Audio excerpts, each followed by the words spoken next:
right? The Gen Zs, the guy don't clap for him. Clap for the other guys. They are the Gen Zs. Where are the millennials? Who are the millennials there? And here are the millennials, there's the Gen Z, there's Gen W, right? There's Gen Y. So where's Gen Y? Where's Gen Y? Okay, well, I know Gen Y, they are around, don't worry. We won't call them out now. Thank you so much indeed. I'll quickly at this point in time, I want to inform you that we'll have breakout sessions as the program continues. We'll have interactive sessions, we'll have questions, because we have speakers ready to build something in you. Speakers ready to provoke your thoughts and make you truly understand what leadership is. And I like what the convener said. We are ready to bring to birth River. And I also like what the governor said to do. He's very committed and very intentional about bringing about a new Cross River. How many of us are proud of our governor, what he's doing? How many of us are proud of what Mr. Two is doing? How many of us? Do we enjoy what he's doing? So he talks less and does more, right? Is that what we want? And the convener says something about continuity as well. That's very strategic. When you see some of the states around us doing well, it's because they have a 20-30-year plan, all right? So from one administration to another, there's a plan to continue. And that is what has been lacking in our state Cross River. From the days of Donald Duke to Yelimoke to Governor Benayade, there has been a gap in continuity. But I look what the governor said. He said, we will continue the good projects, the good legacies of all the past administrations. And that is exactly what he's doing. You will remember just recently, he spoke about the deep sea port, and already there's a $3.5 billion loan down for that deep sea port. Put your hands together for the governor. I know some governors want to allow that, yeah, it's not my legacy, so let me do my thing. The governor is intentional, and that's very, very key. At this point, our distinguished guests, ladies and gentlemen, I'd like to invite one man I arrived 10 months ago. And since then, he has been up and about ensuring that the power sector in the state sees a difference. And indeed, I dare say there's a difference. Is there a difference? Is there a difference in the power sector? There was a time in some parts of the state, they didn't see light. They didn't know what light is. But I'm glad that some parts of the state in the northern area today are beginning to enjoy some dividends of democracy. Even in the south, right? But I'm sure there's light in the south now. That is because one man took it upon himself to ensure that this is work. And that is the Commissioner for Power and Renewable Energy. Maybe he's forgotten, so let me remind you. I'm the guy who calls you sometimes from Fad FM. A couple of times I've called you, he knows now. And then he'll tell you, I'm in Abuja, I'm in Lagos. Always about making sure that we in the state truly understand what democracy is and have the dividends of democracy. Thank you, sir. Thank you. I'm sure after now you'll find time to appear on my program to tell us what exactly you're doing. Thank you so much. Please, I'd like us to invite very quickly for his keynote address, the Deputy Governor of the State, Right Honorable Peter Ode, duly represented by the Honorable Commissioner for Power and Renewable Energy, Honorable Prince Eka Williams. Please put your hands together for him as he makes his way up for his keynote address. Thank you.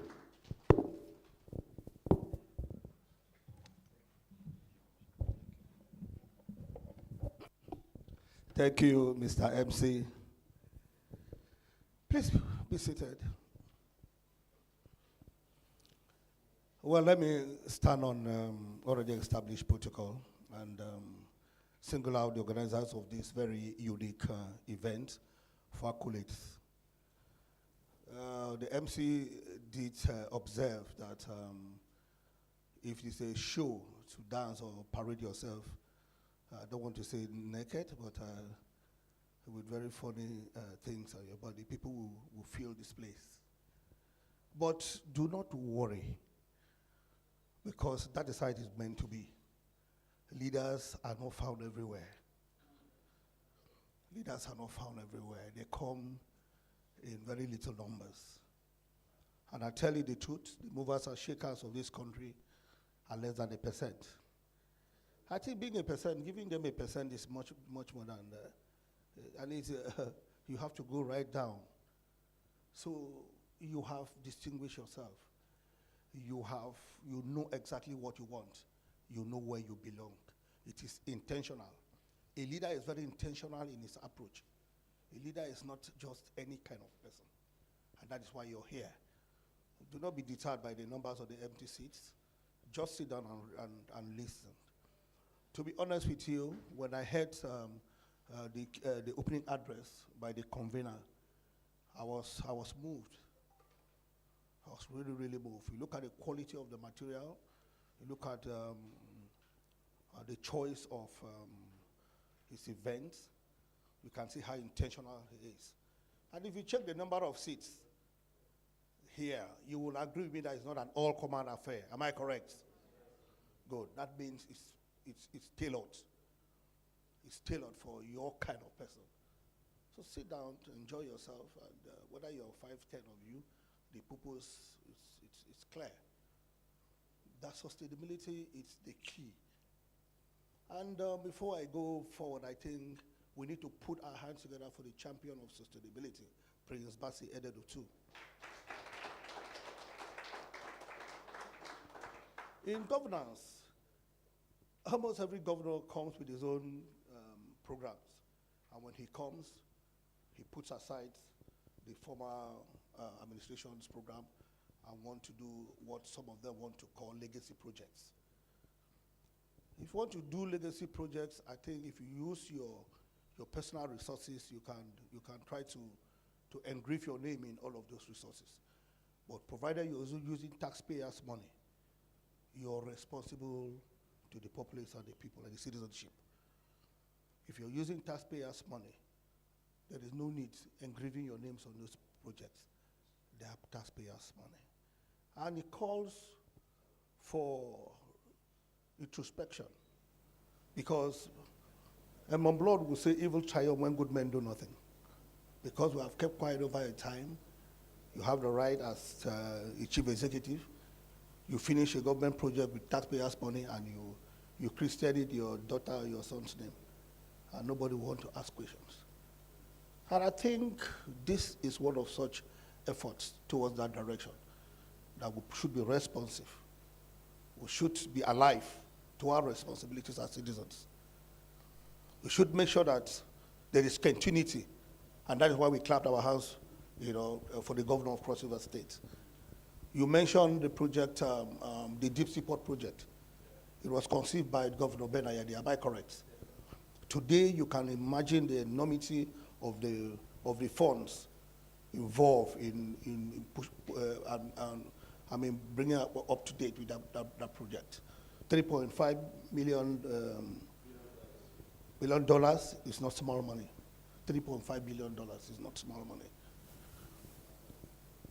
If for someone else, you would say, that kind of money, why wouldn't I do a project that I will be remembered? That is the project that will go for my name. But because he is the kind of man that he is, because he sold out completely to the citizens of this state, because he's a man of the people, because he's a thorough breed, he knows that power belongs to the people. He knows that it is your money. He knows that it is your project. He knows that he's only a servant. He's only serving you. Again, we'll put our hands together for him. Well, ladies and gentlemen, I hear that I am supposed to open this event as an opening address. That is my opening address. That please do not deter. Do not feel, why is this place? No. Sit down. I have seen the stuff the convener is made of, and I'm sure that even if it means you putting yourself together and make yourself a panel, just go ahead. When you put your leg on the throttle, do not look back, especially for the younger ones. We have a serious problem in this country. People just believe in what I call the Indomie approach to life. Indomie, quick fix. How much are you giving me? Now. People are ready to, mothers are ready to sell their children, children are ready to sell their parents. There must be a deliberate effort like what you're doing to reorientate the younger ones and the upcoming generation. We must, refocus ourselves. Must be result-oriented. we must be, we must look deeper than what we are doing now for us to be able to. So on that note, as I speak with you, I've been able to put together, I hope I'm not going to, this it on? Is my slide? If it's on, I think I would like to go. On that note, ladies and gentlemen, let me declare this very wonderful event open. As the Deputy Governor, I think he has asked me to say that he's with you, that what you're doing here is wonderful, that when you finish the repertoire, that the repertoire should be able to put together whatever you have, and I will do that presentation to him, and I'm sure that it will go far.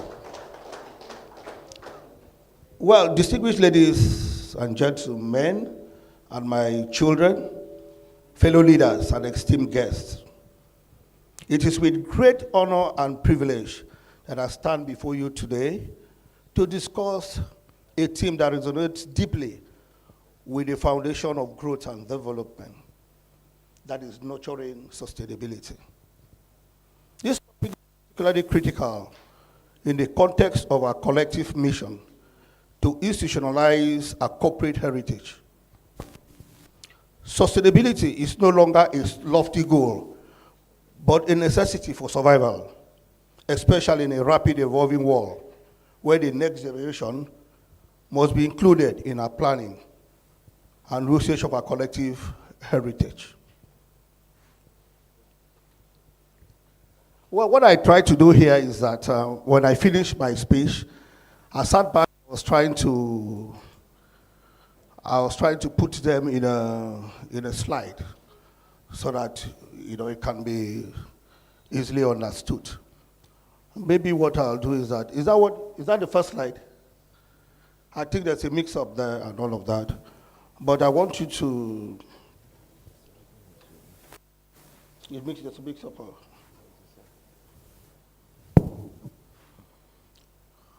For me, capacity and commissioner of power renewable energy Cross River State, I have witnessed firsthand the critical role power plays in development and transforming communities. The availability, accessibility, sustainability of power sources are the building blocks for economic prosperity, social inclusion, and environmental preservation. Well, when I looked at the institutionalizing corporate heritage, the overarching theme for this year's conference, calls us to reflect on the importance of long-term organizational memory, consistency, and value-driven leadership. As a government, as an institution, the legacies we create today must not only serve the present, but also be a source of guidance for future generations. Our corporate heritage is essentially the cultures, policies, and values we leave behind, which should be embedded in the structural fabric of our institutions. For us in the energy sector, institutionalizing our heritage means embedding practices, policies, frameworks that promote sustainable energy use and development. It means creating institutions that can adapt to changes in technology, in policies, in social needs, while maintaining a commitment to powering our world responsibly and safely, putting climate change conditions in mind. Well, power, like I will always define it, is the oxygen of every development. Every development that power is not at the center of it, calls, for questioning. So we must, for us in our sector, like the story they talk about, the story of an elephant. Everybody looks at an elephant the way he sees it. If you look at it from the trunk, you think it's a tree, from the legs, you think it's a tree trunk. From the side, you think it's maybe a satellite dish. So from me, I would look at sustainability from my own angle, as far as power is concerned. There is no overstating the importance of power in the development of any nation or state. Just as oxygen is essential for human survival, so too is power essential for societal advancement. Without reliable energy, businesses cannot strive. Healthcare systems will fail, education systems will struggle, and the basic social services will be compromised. So this is just for emphasis, and you already know, how strong and how important power is. Cross River State's commitment to power and renewable energy. You have seen for yourself that the governor of Cross River State, the government of Cross River State, headed by Prince Basi Ededu, is not resting on his oasis, will be up and about to the truth and to the length and breadth of Cross River State.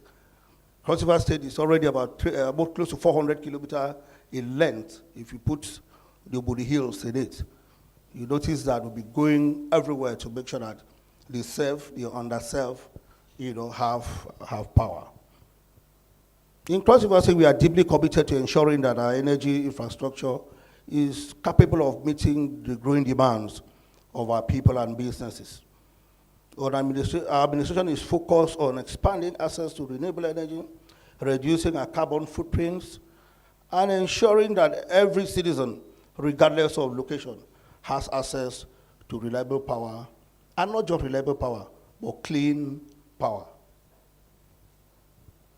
Our key initiatives were renewable energy development. As part of our commitment to sustainability, we are investing in renewable energy sources, such as solar, wind, biomass, and hydroelectric powers. These initiatives are not just aimed at addressing immediate energy needs, but are designed to provide long-term solutions that reduce dependence on fossil fuel and mitigate the effects of climate change.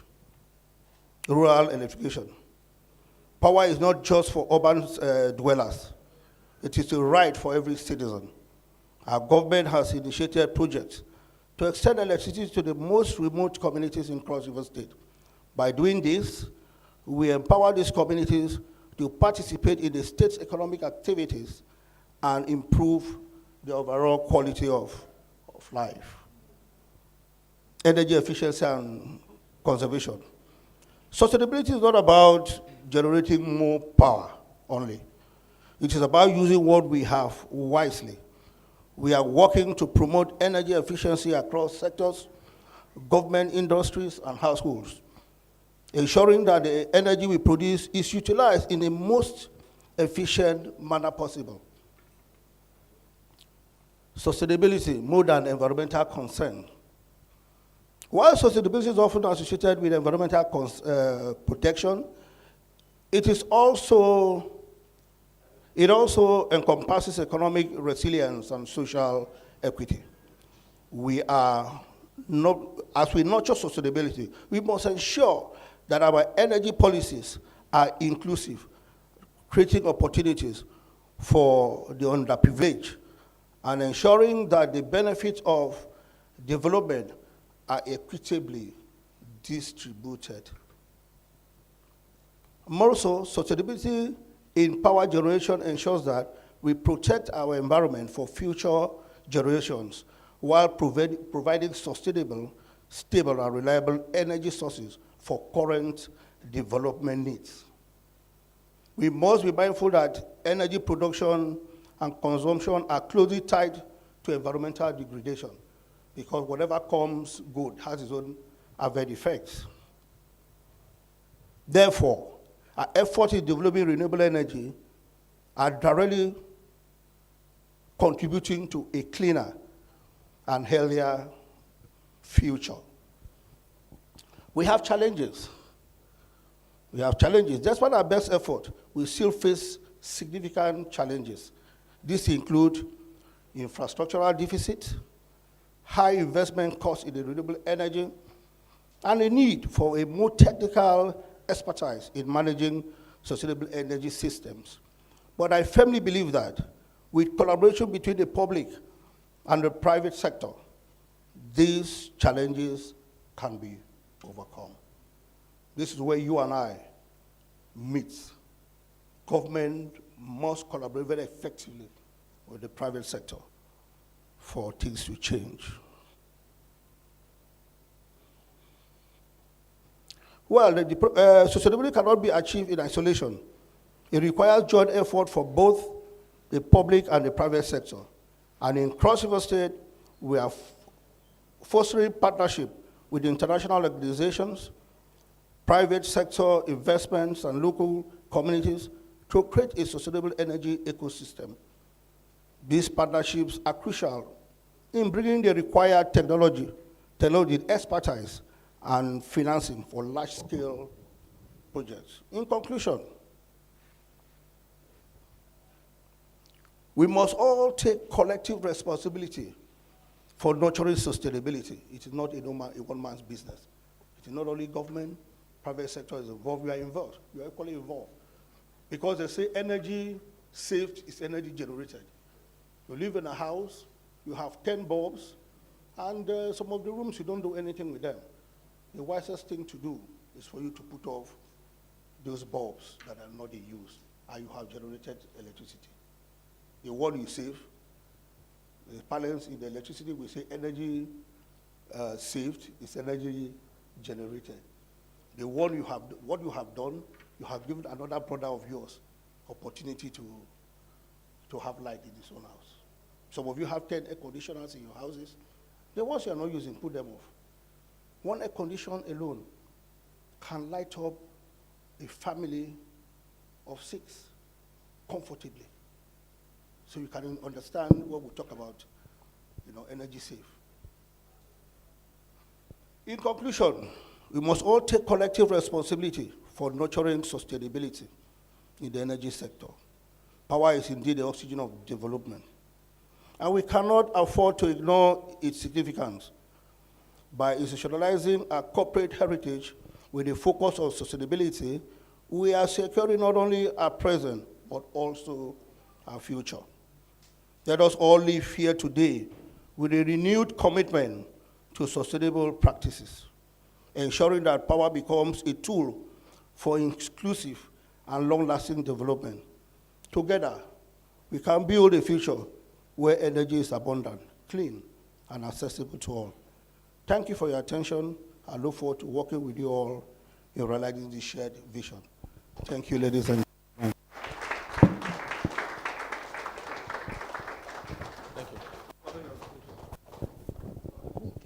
Thank you very much indeed for that keynote address and presentation. Put your hands together for the man who is here in a dual capacity. One, as the representative of the Deputy Governor, and that means he's the Deputy Governor for now, and of course the Honorable Commissioner for Power and Renewable Energies. Thank you very much indeed, Professor Carl Williams, for that one. Thank you so much. Put your hands together for him again. He said, and I quote, "Energy saved is energy what? Generated. If you have 5 rooms and you don't have need or use of other rooms, put off the light." It reminds me of what the Minister for Power said one time like that. Who remembers what he said about power and energy? How Nigerians are wasting energy. Do you remember? We don't follow social media trends. Gen Zs are here now, come on. The minister that carries power bank everywhere now. All right, thank you so much indeed. Our very distinguished guests, ladies and gentlemen, this is announcing the arrival of the very beautiful, tenacious, and very supportive Commissioner for Commerce, Honorable Abigail Duke. Please put your hands together for her. Never to be caught on fresh, always representing anytime you see her. Thank you so much for coming, ma'am. God bless you. Thank you. Thank you so much for coming. The house is getting fuller. Leaders are eventually emerging. Gen Zs, are you happy? You're seeing commissioners you haven't seen, I'm sure, in a long time for the very first time. That to recognize very specially